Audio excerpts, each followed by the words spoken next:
And here we go.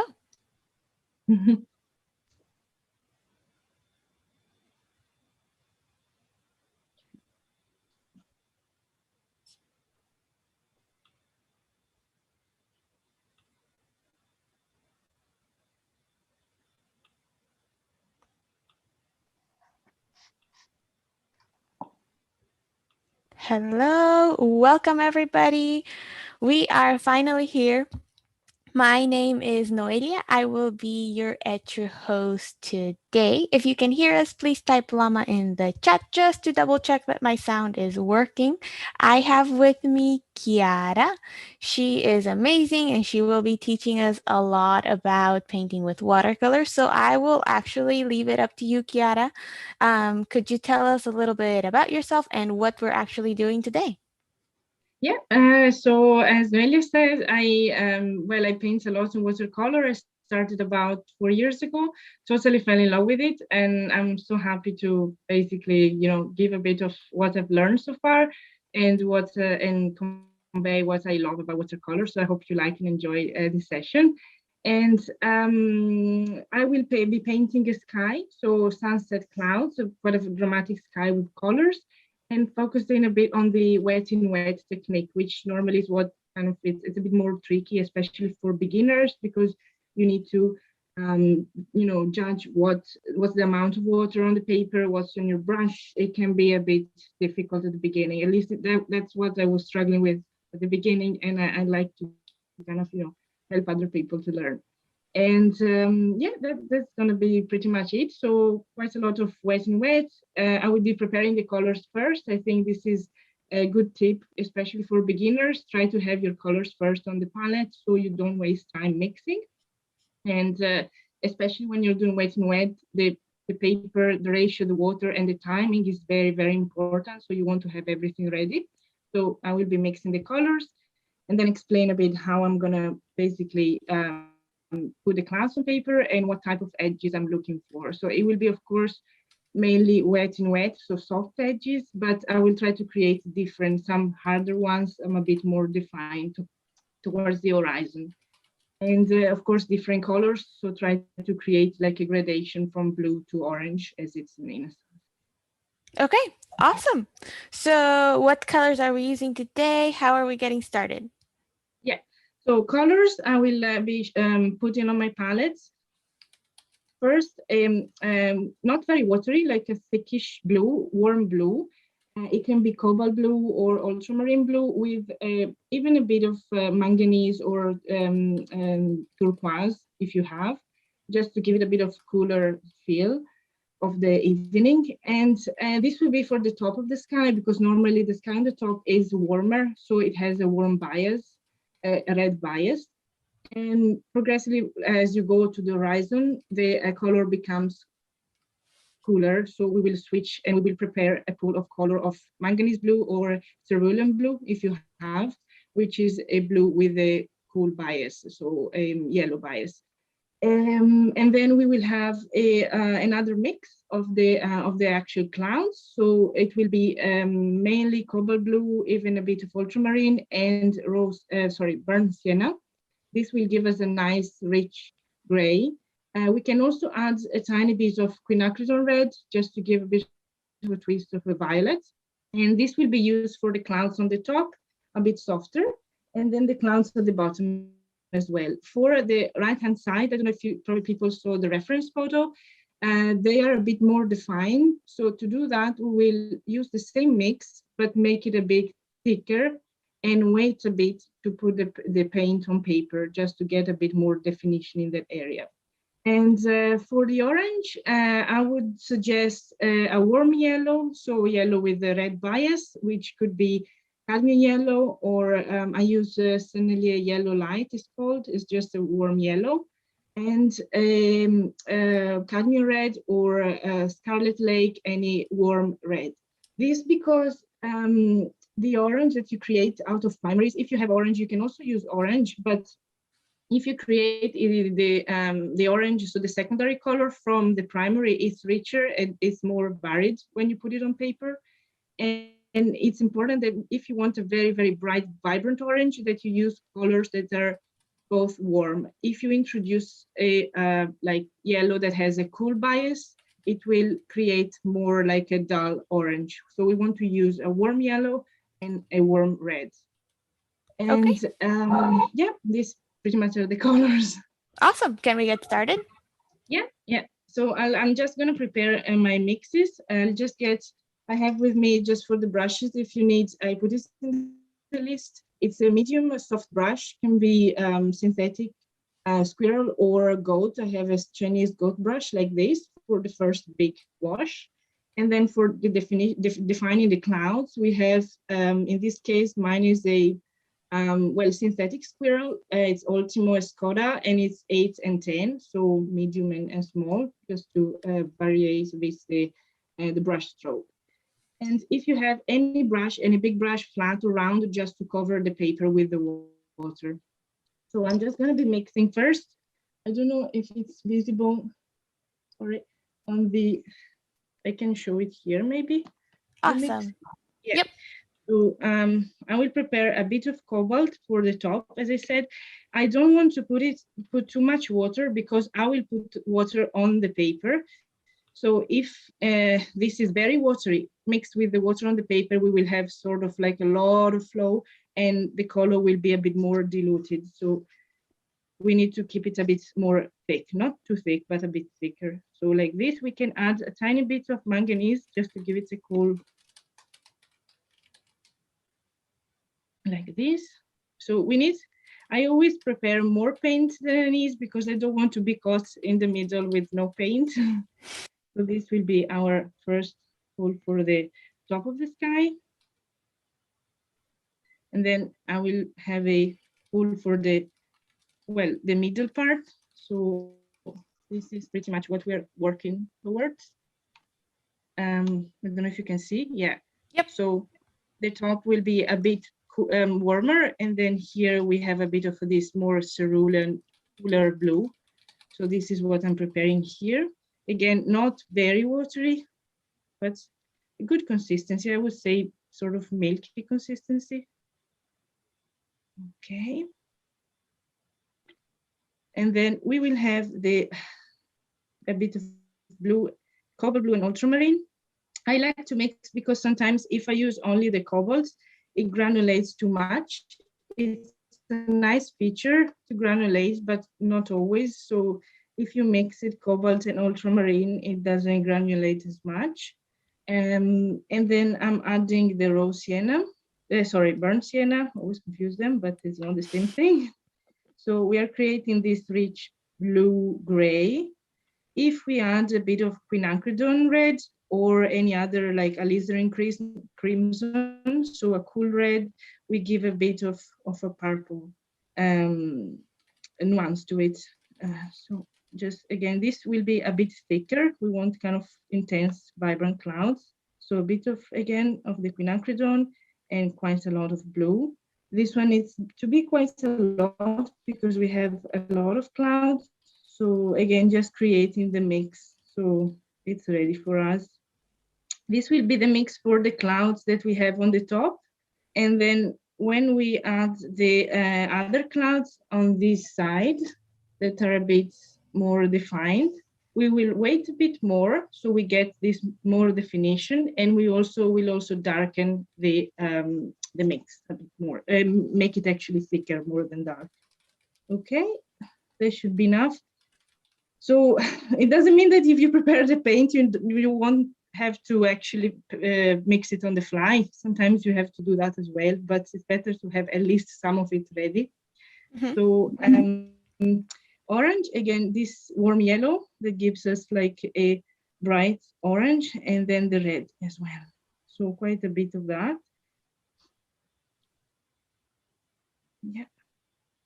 And by putting the orange and the blue in the sky, we don't really have a problem of creating green as we would if we put yellow instead on the horizon. It can be done, but you need to be, when you put yellow on the horizon, you need to be very careful not to mix it with the blue on the top, or maybe make an area of yellow ochre as a threshold to avoid mixing of the blue and the yellow and create a green sky, which is nice if you are in the northern lights, but not always. Yep. So that's the mix. It might take a bit, it's a bit time consuming at the beginning, but it saves you a lot of time. So it's really worth it. So you always mix your colors in advance. I always do, yes, yes, yes. And Then I might have some ideas during the painting. So I mix, but then I start with the big pulse. I also add a bit of pink because we're going to have a bit of pink as well here. So we have everything ready. okay. Yeah. And then if we see when we put the color that it's too watery, we can always add more pigment to make it thicker if we feel on the paper that it's running too much. So I'm just, yeah, okay, that should be it. So we start basically just putting a lot of water on the paper. Mine is a bit bluish, but it doesn't.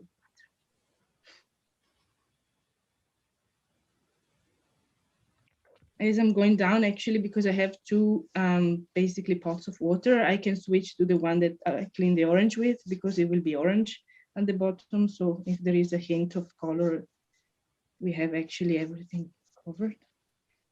So you'll see me a bit moving and bending around. I think it's very useful because it's better to see the actual level of wetness of the paper. So if you are in doubt, as people probably know already, there is a point of no return in watercolors. When the paper is getting dry, at that point, you cannot put paint and water on it anymore. So it's quite good to kind of judge and check the shine on the paper like this.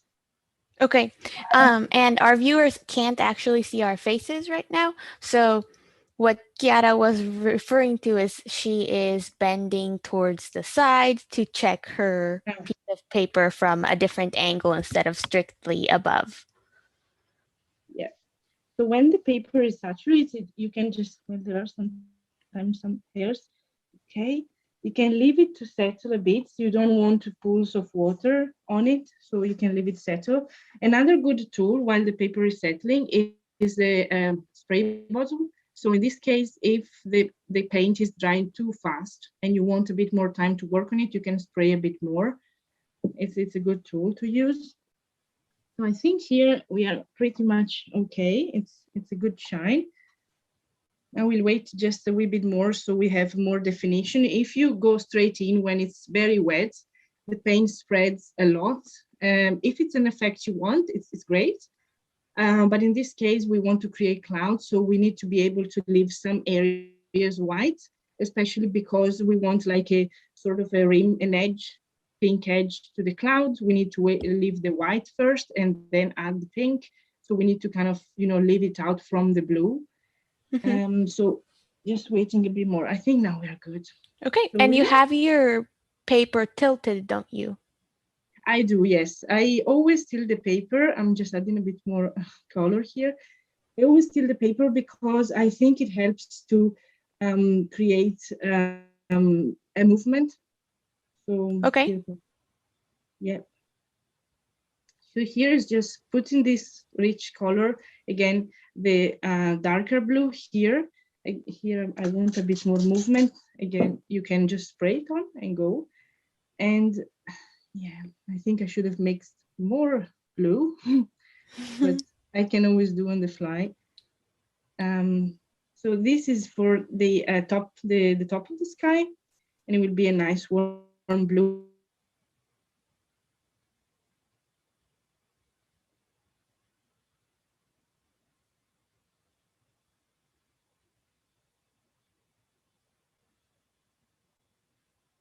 then for the And that's your cobalt blue, right, Chiara?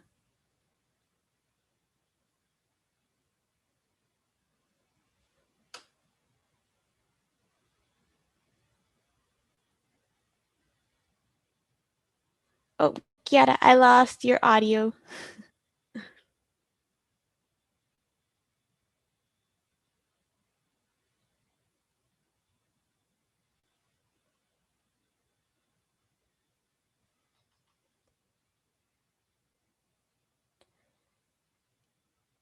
Chiara, can you hear me?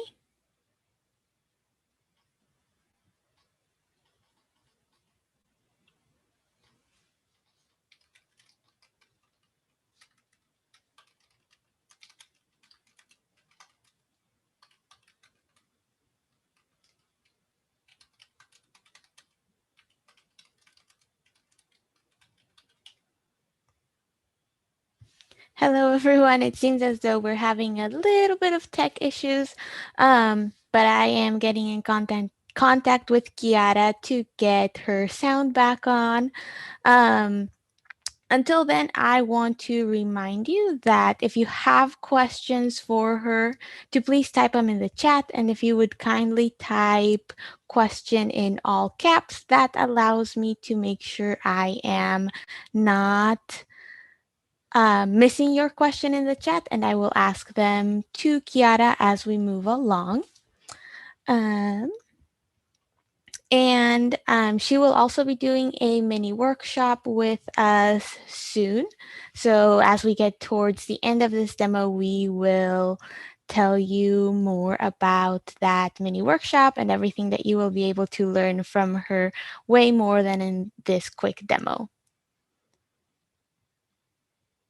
Hey, Chiara, can you hear me?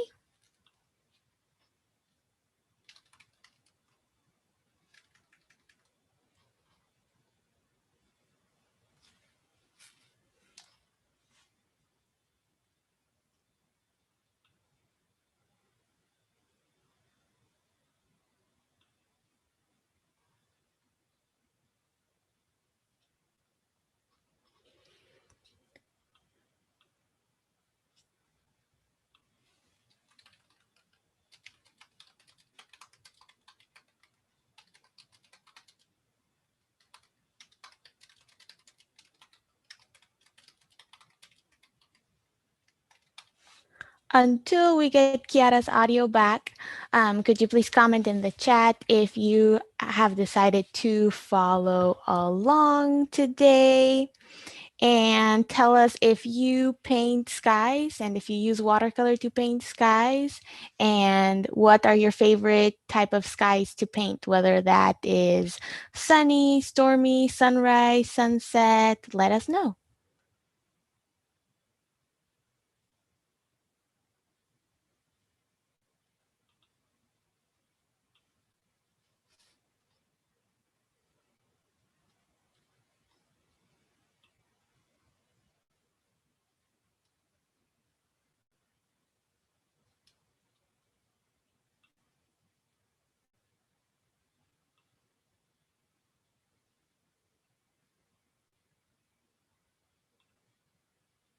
Chris, that's a good question. How much should you practice before you can paint skies like Kiara? I'm not sure. I'll save that question for her as soon as we can hear her back.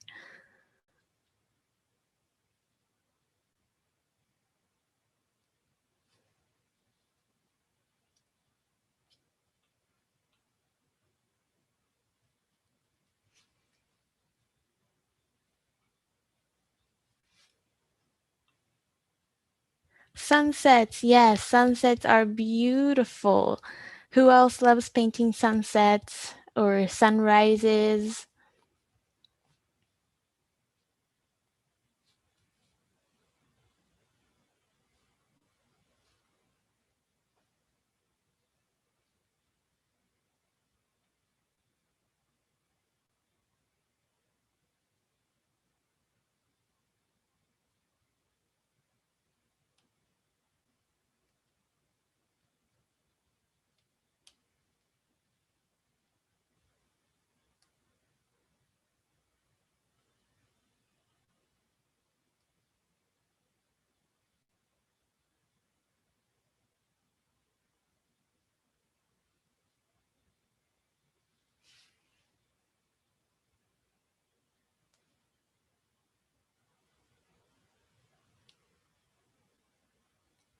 Skies difficult.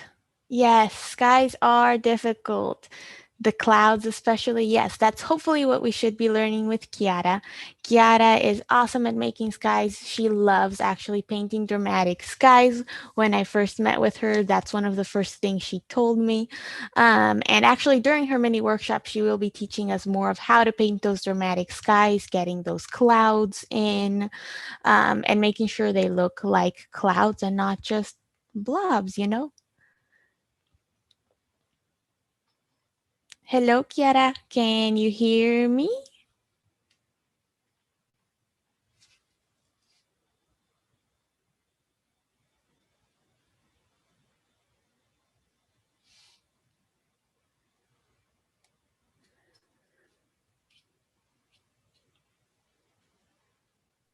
Hello? Hello, I can hear All you right. now. Sorry, Yay! I don't know what happened on my laptop. I think my phone is on data now, but the laptop is just dead. No Yeah, worries. We were just talking about what type of skies we like to paint, and if you could kindly shake your phone so that we have a horizontal view yeah. of your workspace, that would be amazing. About this, it's okay? Nope, but make sure you stand there. Nope, almost. Get the phone horizontal, but stand it up. Shake it towards you. Make the screen of the phone look towards you. Okay. So is it not okay like that?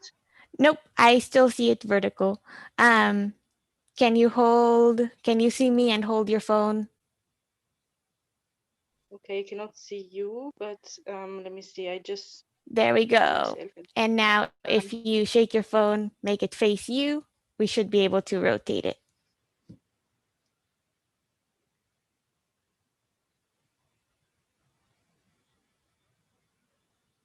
Chiara? Yeah, how is it? Is it okay? It's still showing vertical. Um, can you, Right.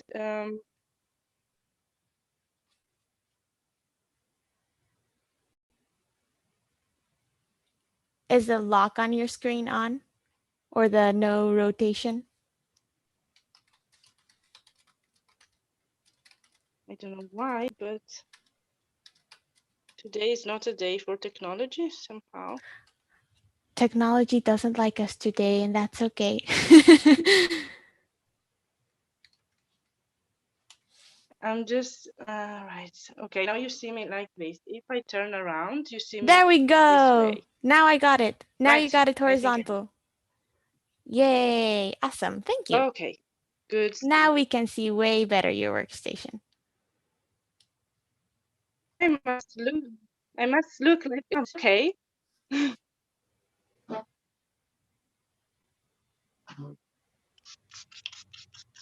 Is it fine, Noelia? Yes, now we can see it.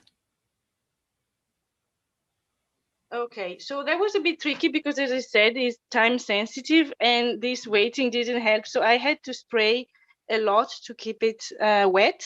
So I'm just going to go straight in with the pink. So I'm just going to add a bit of our quinacridone. Do you still hear me? Yes, I can still hear you. Yeah, that's good. So yeah, what I did, because we were supposed to go ahead and just paint straight away, but when you have a delay or something, you just need to keep the paper wet. So I just kept spraying with my little bottle. As you see, it kind of ran down, but it doesn't really matter. This is the nature of watercolor, so we just have to accept it. So I added a bit of pink here, and I'll go in straight with the orange now. So we have our gradation. The blue actually went in a bit more than I wanted because of the break we had, but it doesn't matter as Mm-hmm. long as we have a bit of movement. And we're gonna have clouds anyway on top. So I'll go straight in with the clouds. We have our pink. In this area, I want to wait a bit more to have more defined shapes of the blue, so paint negatively. Now I'll go in with my purple and just basically paint my cloud. And I can basically add more paint and thicker paint to create a variation. I have to add a bit more paint because staying there it just dries in the palette, unfortunately. So I just put a bit more. So I can add even a bit more of quinacridone to create this purple and some shapes, as you see, and Mm-hmm. some highlights and shadows. So we have also some clouds here. And here I switch to the 10 or 8. That allows me to create a bit more, precise or smaller brush strokes. We can always keep our bottle like this. So if I want to smudge a bit here, an important thing, I don't know if you see it, yeah, in the frame is to connect collect the water at the bottom. You don't want it to run back because it will create edges. And you And then, collect it by drying your brush? yes, exactly. So you get a brush, a dry brush, you rinse it, you dry it well, and then you just run it along the paper basically when you want to dry. I keep charging color because I want a bit more definition, and then we'll see when progressively when it dries. I can get also now, I probably have, it's time to go here. So I get my smaller brush. This is a 8. It carries quite a lot of water because I'm using those well, synthetic squirrel in this case, and I just even try a bit on one area. It's still quite a bit wet, but I want to create with this sort of effect of white clouds, but more like a cirrus, I think it's called. So fluffy and smaller, less bulky. So in this case, to do that, I need more control. So I need to basically wait. I waited a bit more. I was doing other areas, and I can put the paint on the paper and then blend it a bit like this and create this sort of like effect. By painting the sky, we create the clouds because, as we know, in watercolors there is no white, so we need to basically go around it to create it. And that's the beauty of it. It's a bit Mhm. different from the other medium. So like this, I think it's time now to go here, and I will use in my 10. It's a bit bigger, so I get again to my mix, the dark one, and I might put a bit of orange as well. So just adding some soft clouds. It's still quite wet. I know that I can still paint, so it's not to that point that I was saying that is the point of no return. When if you put the paper, it's just gonna make a big mess. And I can add a bit of the orange to create a sort of a top of the clouds. And this is the wetness I want here. I want quite soft clouds. If you have seen the reference photo, you have soft clouds on this side and more defined. These are the ones I will do last to have this more defined, sharp edges. So I think we're pretty much there. I will add a bit more of this purplish. And it's the usual mix. It's just that's why I like to create my purple and my grays, because they are never the same. So every time you remix, you have a different blue, sorry, a different gray, and your sky will be very, very interesting. If you use the same gray, it will be maybe a bit boring in a way. I will add a bit more clouds on the top just for a bit more definition, but I think not too much. The other thing of watercolor is to know when to stop. So for example, here we'll keep it a bit softer, more than here. And now we can go on this side. Here I quite like the softness. Another thing to remember before going here is the fact that clouds have perspective. So we need to create this perspective to give the real, feel and the effects of a sky. Perspective means that we have bigger clouds on the top, and then the clouds kind of like thin down and create, these kind of patterns when you go towards the horizon. This helps the eye recognize the sky as a realistic one, basically. So now I think we're good to go here. I can test a little bit on it, and I will create again my blue, maybe a bit more blue than the purple for this area, and quite a thick mix. So just to have an idea, it would be a bit thicker than what we had before. Again, my cobalt, ultramarine, a bit of quinacridone, and mainly also um, burnt sienna. You see how thick it is compared to the other one? Because we want more definition. We will have it because this is thicker and because this is drier. So if I go in, you see how different it is and how more definition I have. And it's not bleeding as fast because your paper is drier, Exactly. right? Exactly, yes. It's always the ratio of your of the water in your brush and the water you have on paper. Maybe I can explain a bit more when I finish. But for example, here I want even more definition. I like it a bit more. So what I can do is either wait, so there will be less water on the paper if I wait, or I make my mix here even thicker. So I'm just gonna do the same I did before for the bottom. We need to take this out. So I will do just an area of a very, very thick mix like this. Not too purple. I like to keep it a bit blue. And this is very, very thick. But again, there is water on there. So, but you see how it changes? It bleeds very little. I have a lot of definition and it gives a bit of a different effect. It gives a nice contrast with the back of it, you know. And we are still doing a bit of these long clouds on the horizon. So it gives the feel of the perspective. And we can always check on the paper if we can work it more. I kind of think that if the watercolor is overworked, is I don't like it. I prefer to leave it a bit more simple. So it's always a matter of taste. It is difficult to stop, to be honest, because I love putting color on paper. So Understandable. it's a bit addictive, but there is a point to stop. Mm, mm. How do you know when you're at that stopping point? So, you know, I heard, I think it was Thomas Schaller, an amazing painter and teacher, that he said he knew that he had to stop half an hour before actually putting the brush down. So you know half an hour before, but you just don't want to. So you have to trust the feeling and say, okay, that's done. I have to do. So I think a good tip to do and to know is to step back, take a break, look at something, make a cup of tea, and then come back, and you know if it's done or not. If you're in the middle of it, you will just keep adding. But Right. this is how I do. So, cup of tea, glass of wine, what works for you. um, One thing I do, and I think it's good, maybe we can do here as well.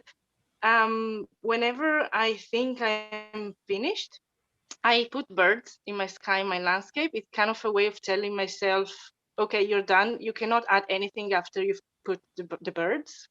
So you can find your trick. That's a neat trick. I hadn't thought about that.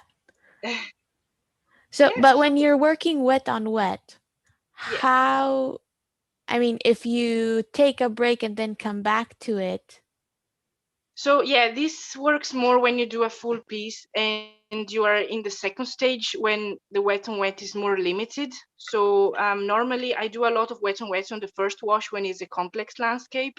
In this case, it's only wet and wet, but normally I do a first wash, wet and wet, and then the second is a bit wet and wet and dry. So you can actually take a break there. The other thing is that you can always, in watercolors, you can do alla prima, as they say, so in one go, like we did today.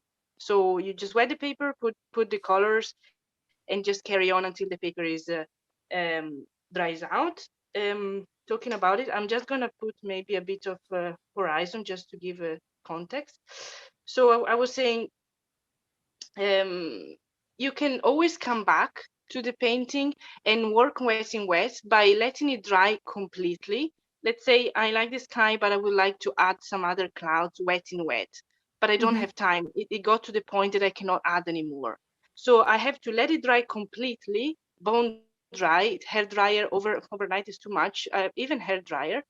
And then you can re-wet with the same brush or with a spray bottle and then work wet and wet again. The effect is pretty much the same. So this is a good tip for beginners because sometimes it's just hard to do everything at the same time, you know. So what we could have done here, and even if people want to try again, they can do the blue and go around the white and do the yellow and then stop. And then re-wet it whenever it dried and add the rest. This is another way of doing it. Hmm. Okay, that's an awesome tip. I didn't know that. Thank you. No worries. I used to do quite a lot in two stages, especially at the beginning, because again, it's quite tricky to judge the level of water and mix. As I said, you can mix as much on before, but then you have to mix on the fly as well. So at the beginning it's a bit tricky. You can always re-wet, but the important thing is that the paper needs to be very dry. If you re-wet when the paper is not dry, it will basically have an impact on the washes you have there and will rub them off, so it will mix and create mud, if it makes sense. Yes, So yes. And I'm assuming you would also get some blooms and those cauliflowers yeah, that you might not exactly, necessarily want. exactly. And here I'm just adding like a sort of a soft ground, or horizon, just to give a context to the sky. It's just a mix of the color I used. So ultramarine, a bit of the scarlet lake, and yeah, just not necessarily. I don't use browns and black because, again, I think if you create your own browns and blacks, they're more vibrant. They have undertones that you wouldn't get from a brown or a black straight from the tube. In this case, you have a sort of brown, but you can add too much. You can always mix it, and add some more variation. Right. Yeah. Awesome. So once you start adding the horizon or a hint of ground to your sky, would you say it's when you're pretty much close to being done with it? Yes, yes. So you can add it when the sky is dry, and you will get a hard edge here. I like to get it a bit softer because I want it to be there, but sort of disappear. It's not the star of the show. The star of the show is our sky. So I want to keep the focus on the sky, and then this just blurs a bit. It just kind of, frames the painting and blocks your eye from wandering in a way, but it's not the main thing. In watercolors, another thing is that your eye will always go to the hard edges and to the high contrasts. So if I don't want this to be a focus of the painting, I will keep it soft. Okay, that makes sense. Awesome. Thank you. Yeah. I have a couple questions for you. Yeah. Um, Rosie in the chat is asking, what paper are you using? Yeah, so I'm using and I think my favorite one is the Saunders Waterford Rough, and it's very good, especially for beginners. I know it's a bit pricey, and at the beginning it's difficult to buy good paper because you think, I'm not good enough, I'm gonna waste it. But it's really good because this paper stays wet for a long time, so it allows you to work like this all together. And this is what also I get when I go to paint outside on location, because when you're outside there is wind, there is heat if you're in a nice place. So you need a paper that stays wet, to allow you to paint as much as possible if you want in one go, wet in wet. So I really do love this paper, Saunders Waterford, and it's 100% cotton as well. This is important. Okay, so 100% cotton is important, especially when you're working wet on wet? Yes, yes. The cellulose paper, so the actual paper for watercolor, you can use it, but it dries much faster. So I would say if you do wet in wet, you want to use 100% cotton. And because it's cotton, it's almost a textile, it's fabric, so you can really, really dampen it, and it doesn't buckle as much. So it's the best, the 100% cotton. Awesome. And fun fact, Etchr sketchbooks are all 100% cotton, so that could be an option for you. Just throwing that out there. But we had another Yeah, actually. question. Oh, sorry. Oh no, that's fine. No, I'm saying that Etcher has this sketchbook that is 100% cotton, and it's very good because it's quite difficult to find 100% cotton sketchbooks, and I always go around with the sketchbook wherever I go, even if I go to the dentist, pretty much. Why not, right? Just do a quick sketch while you're waiting to Yeah. see the actual doctor. um, how many times should someone practice before they can make skies like you? Chris is asking this question. Right. Thank you first. Second, I think Another thing I heard actually is to be able to paint a good sky, you need to make a sky a day. So every time it's good to have, if you have 10 minutes, 15 minutes every day, just practice a sky. I've done it quite a lot, so if not every day, every other day. Just because, yeah, there is a lot of learning the amount of water, the edges you want, and this can be taught. You can give tips on it, but you really need to do it yourself and just experience it firsthand. So I'd say, I don't know, I wouldn't know how to say how, the frequency, but at least once a week, I'd say. um it's the more you do, to be fair, like anything, especially watercolor, because it's very, very unpredictable. The more you do, the more you are able to predict it, like a tiny bit. You will not always be able to control it, and I think this is the beauty of it. But the more you practice, the more you know what to expect, if it makes sense. Yeah, yeah. And we'll have Mm-hmm. another opportunity to practice and work alongside with you during your mini workshop, right? Yeah, yeah, exactly. That one, I will be teaching how to paint a nice sky. It will be probably a more like a cloudy, stormy sky, and then adding a proper landscape. It will be a simple landscape, but again, trying to integrate a nice cloudy sky and an actual landscape, not only, an effect like this, just to close the painting to give a context. Yeah. Awesome. So you'll be talking more about how to paint clouds with wet on wet? Yeah, yeah. So the stormy sky will be again mainly wet on wet, because I think I do also wet on dry for clouds, but it gives a bit of a different effect. I think if you want to be very dramatic, the wet on wet, it's probably better. It gives more like uh yeah a feeling that you cannot control it, so it actually transmits to you. And it's interesting because the sky is something that you cannot really control, so the wet on wet is a suitable technique in a way. Yeah. Do you happen to have the picture that you will be working on for your mini workshop? Yes, yes, yes, I will. Awesome. The painting or the reference photo? The painting if you do? Yep, I do. Awesome. And while you pull it out, I'm just going to take this opportunity to let everybody know that the mini workshop will be happening on October 17th, and I've dropped the link to it in our chat. Um, it only costs $6, so it's a great way to support Chiara and to learn more about her techniques on painting dramatic skies. And for the mini workshop, as she said, it'll be focused on a stormy sky, but the tips and tricks you will learn, you will also be able to apply to different skies.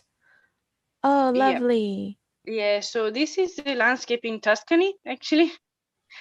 So we will be working on the stormy sky, how to do it wet in wet, how to create this highlight, and then playing with tones. So we're gonna have like the dark sky. Shouldn't put the hand on top of it. Sorry. Um, how to create like a foreground that it's interesting. So with wet and wet again, and also some brush strokes to give definition, and then the main focus. So that could be a farm, and then again different edges, so very hard edges with negative painting, and soft edges here to create like the disappearing mountain behind the clouds. Right. Awesome. Well, thank you so much, Chiara. It was lovely having you today. Despite the little tech issues we had, it was amazing to see your sky come together, and your comeback to continue working on that wet on wet piece was amazing too. We were a little bit Thank you worried very you much. wouldn't make the sky. We were worried about your sky, so I'm glad it turned out well. I think you're breaking up. Oh, we're still here though, and we have some people All in the right, yeah. chat saying, "Thank you, Chiara. Beautiful, magical to see this painting come to life. The perspective tip was very helpful." And someone else commented on how they love the horizon bleeding up slightly into the sky and softening. It's beautiful. Thank you very much. I hope everyone enjoyed. I certainly did. So I hope to see you all at the mini workshop.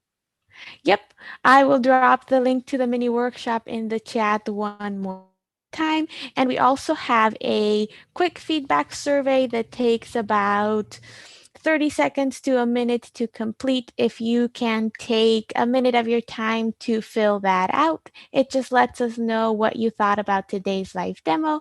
And it also helps us to continue bringing content that you enjoy and artists that you enjoy. And if you followed along today, please tag us if you share your artwork on social media with Etchr Mini Workshop and Etchr Studio. Use those hashtags or find us in our Facebook group, and I will be dropping that link in the chat as well. Thank you so much for joining us today. Thank you, Chiara, once again, and we will see you in the next one. Yeah, see you. Thank you, everyone. Bye. Bye.